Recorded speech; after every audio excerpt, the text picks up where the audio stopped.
Hello, everybody. Welcome to another episode of A Cup of Coffee with TESOL Experts. Today's question is, how can we provide effective feedback in online learning environments? And I have two wonderful guests. Our first guest is Carla Pastrana. Hi, Carla. Hello, how are you today?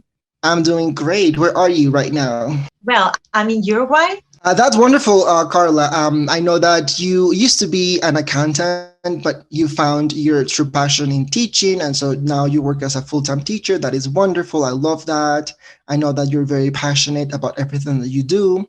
And so I also know that you have an English teaching diploma from Alianza Cultural Uruguay, Estados Unidos. And you've completed not only one, but two TESOL certificates. And so I know that last year you did the Leadership Management Certificate program, and right now you're finishing the Developing an Online Teaching Program certificate.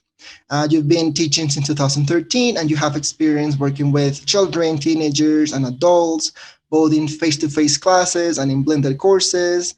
And in addition to your position at Alianza, you've also taught in other programs such as Ceibal en Inglés and the English Access Micro Scholarship Program, which is sponsored by the U.S. Department of State. So we couldn't have a better Yeah, guest today, Carla. thank you. I'm very happy to be here. And we also have another guest, another expert. Who is this, Carla? Yes, we do. It's Elizabeth Adler. She serves as the Content and Learning Manager at TESOL International Association. She received her MA in Linguistics and TESOL Certificate from the University of Pittsburgh. Most recently, she was the Academic Services Coordinator for an ESL program at a University of California Extension campus and a test development specialist for standardized English proficiency tests. Also, her career as an instructor includes teaching ESL at the University of Pittsburgh and James Madison University, and teaching EFL in Mexico too as an English language fellow for the US Department of State. And throughout her career, she has had experience teaching and training people of varying proficiency levels and backgrounds in a variety of contexts. And she has been living in many different places. So, Well, please join me in welcoming Elizabeth Adler. Thank you Hi, so much for Elizabeth. inviting me. I'm so It is excited great to to be here. have you. So Elizabeth and I, we work together, and we've worked together for like I would say about a year, but we've never met in person or on Zoom, and so I'm really excited to meet her. true. So, well, anyway, so today's topic is about feedback, and this is such an important topic because it is true that when we are online, the role of the teacher and the role of the student is a little bit different. So then the student has to be more in control of their own learning, but that doesn't mean that the student is by themselves. Sometimes I feel like they're teaching themselves, and then there is nobody there to correct them or to support them. So we're going to be talking about, how to give feedback, when to give it, and also how to give corrective feedback, because sometimes as teachers we just say, oh, good job, Carla, that's amazing, but maybe we don't really push our students necessarily to like learning new forms or correcting some mistakes. And so if we don't do that, then they're not really learning or improving their English skills, right? And so we have three aspects that we would like to discuss today. So number one is feedback needs to be timely. Well, that needs to be timely means that, first of all, students need to know when to expect our feedback. It should be on a regular basis, so they know that on a certain day they are going to get some feedback from us. And also, it has to be in the opportune moment. It is not going to be effective if it happens, I don't know, 3 weeks or 4 weeks after they submit their assignment. Right. I think you have to think about if your assignments and lessons build on each other, then you definitely need to give timely feedback before they have to move on to the next task. And that might be something you have to build into your schedule. That might be different than if you were in person. You might have to plan a little bit differently. And I would also say, too, if you're, teaching a language class and it's online, you can also give, oral corrective feedback in the moment. And depending on what the goal of the activity or the lesson is, if the goal is fluency, then maybe wait until a student is done speaking and then give some feedback, positive feedback, corrective feedback based on what they said once they're done speaking. But if you're teaching a new form and the goal is accuracy of that form, then it's okay to interrupt a student while they're speaking. Interrupt them right after they make that mistake, and then give them that corrective feedback right in the moment so they're aware of what they just said and how they can fix it. And then they're more likely to acquire that form.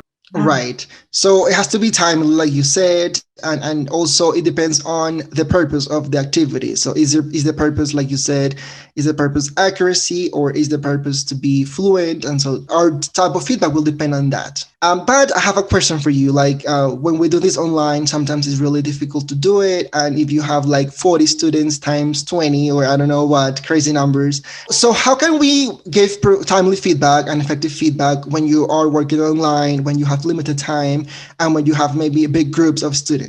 Well, with large groups of students, it can be quite challenging. So there are a number of things that you can do. For example, recording a quick video to give students feedback, it can really save you a lot of time, and it's going to be also meaningful for students. Even more in an online course in which students don't actually see you, having a video in which you give them feedback, they listen to your voice, they see you, they actually see you in the video. I think it's much more meaningful for them, and it saves you time, of course. Another strategy can be to take a look at the posts they have written, and then collect the common mistakes and write a general feedback, mentioning the mistakes they've made. That's great. I was going to say, yeah, you can think about collective feedback, giving it to the whole group through a video, through, a post about here's a lot of mistakes that I heard or that I read, and here's how to fix them. And they're relevant for everybody, even if they weren't the ones to actually make those mistakes. And also think about utilizing the other students too. You don't have to be the only person to give feedback. So open it up to the other students, ask them to provide feedback. A lot of the time you're busy doing technical things behind the scenes, or taking notes, or getting the next slide ready, or something like that. So having them, provide some feedback, it's good for you. And that is a great idea, Elizabeth. And I also think that you could, give students like roles. Like if somebody is, for example, presenting, somebody else can be the person who, okay, your job is to identify one thing that the person did really well and maybe one area that they can improve. So you can make it more specific and targeted. And that way students know what to do, or using rubrics also is a great idea. And I'm sure we'll talk about that later. Like there are apps and websites that you can use to create rubrics. That way students know exactly what to expect and how they're going to be evaluated.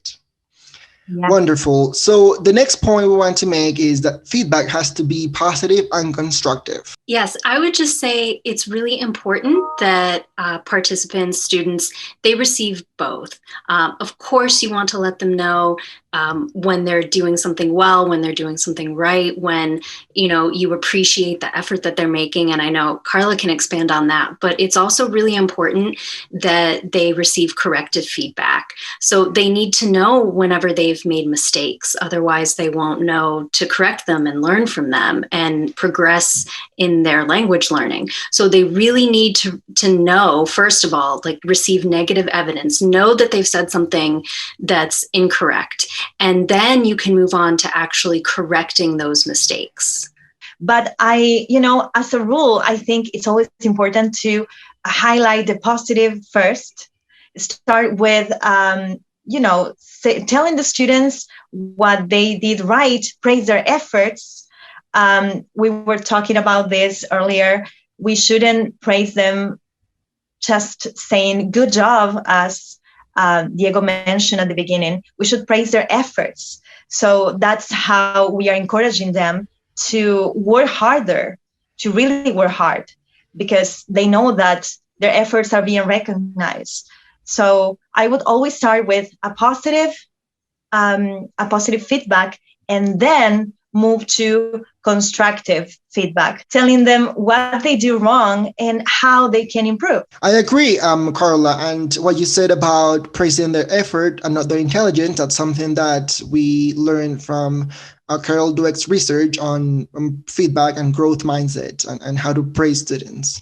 And so if you're interested, you can look up like Praise Carol Dweck online and then learn more about that. Elizabeth, you also mentioned something about the teacher being maybe a little bit vulnerable and accepting that we make mistakes too, right? Exactly. As the teacher, you want to model for your students, and that includes being vulnerable. That includes admitting when you've made a mistake. And even when you need to correct yourself, if you exhibit self-correction, that's only going to encourage them to do the same. But it's really important for building rapport and, thinking about the times that we're in and effective filter. If you are the example of being vulnerable, being willing to admit when you've made mistakes and show that you learn from them as well, that's only going to encourage your students to do the same and to be more receptive to the feedback you give them. Mm-hmm. Because making mistakes, it is part of the process, and we learn by making mistakes too. And that is very important. Right. I think that learning a language has to do with being able to take risks, and so you just need to just try and see how it goes. And number three is that feedback has to be specific and clear. So it has to do with the methods, the how. We've already talked about some of them, but I know that you have other recommendations. Exactly. So I was thinking a lot about providing oral corrective feedback. I worry that in the online environment, maybe teachers are so wrapped up in managing the online, situation and the class management aspect of it that you lose some of that feedback that your students really need. So there's so many different ways that you can provide oral corrective feedback, and it's a great idea to try to utilize a lot of different methods. So you can pinpoint an error or a mistake. So you can repeat something a student said right up until that mistake. So you're pinpointing exactly where it was, and then you could try to get them to self-correct or notice what they said and think about what was wrong about it. You could cue students, so you could provide some options for what they said that was wrong and have them pick out, sort of like you're giving them an oral multiple choice. You can also rephrase a question. So if a student provides a response that maybe had the correct form, but it's inappropriate, like if they're answering an open-ended question with a yes or a no, you could rephrase what they've said as a question. Of course, there's always just explicit correction where you just tell them exactly what they said that was wrong. There's also metalinguistic feedback you can give. Maybe if you're in a grammar class, you could point out the form of the word and say, oh, was that the noun form? Was that the adjective form? So depending on the class, that might be an effective form of providing feedback. There's always repeating mistakes and errors. You can use your own intonation or stress to indicate where that was in the student's utterance. And you can also recast what the student said. So you can repeat, reformulate whole or part of what the student said. And then that provides potential for the student to repeat it back to you with the correct form. So those are all different ways that you can provide corrective feedback, and you can use a variety of them.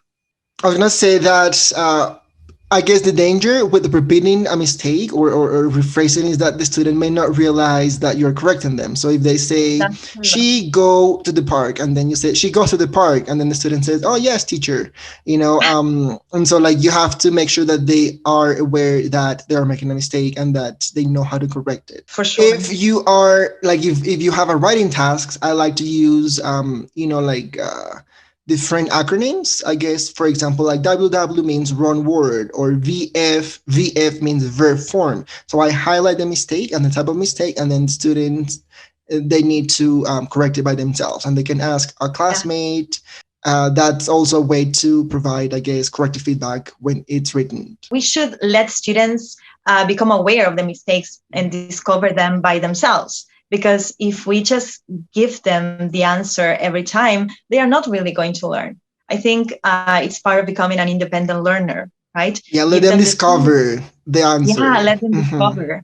Totally. Yes. So, well, thank you, Carla and Elizabeth, for your ideas and all of your insights. Now we have to close this video, so I wonder if you have any closing thoughts or remarks that you want to make. Sure. I would say, just remember that second language learners need to receive positive evidence, negative evidence, and corrective feedback. There are many ways that you as the teacher can provide feedback, especially oral corrective feedback, which you don't want to lose in the transition from the in-person classroom to the online classroom. And in terms of all of those different ways of providing oral corrective feedback, what research has shown us is that if you provide explicit recast to students, if you have them repeat and repair what they've said, that leads to the acquisition of the forms. So keep that in mind as you give corrective feedback and you think about the ways that your students are going to benefit the most from it. I would say that it's very important to keep in mind that as long as we provide a safe environment for students to make mistakes and know that they are going to receive feedback that is constructive and that encourages them to improve, that's the most important thing to keep in mind. A safe environment is the best way to help students become better learners.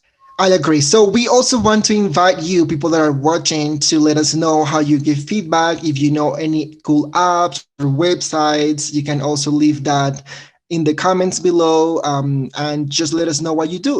We're trying to build a community, and so we would like to hear from you. And you can also submit a question if you want a question to be answered. You can also do that. And so you can check the description below. And it was really a pleasure to have you once again, Carla, Elizabeth. Thank you so much. And I'll see you next time. Thank you very much. This was wonderful. Bye, everyone. Thank you for having me. Bye.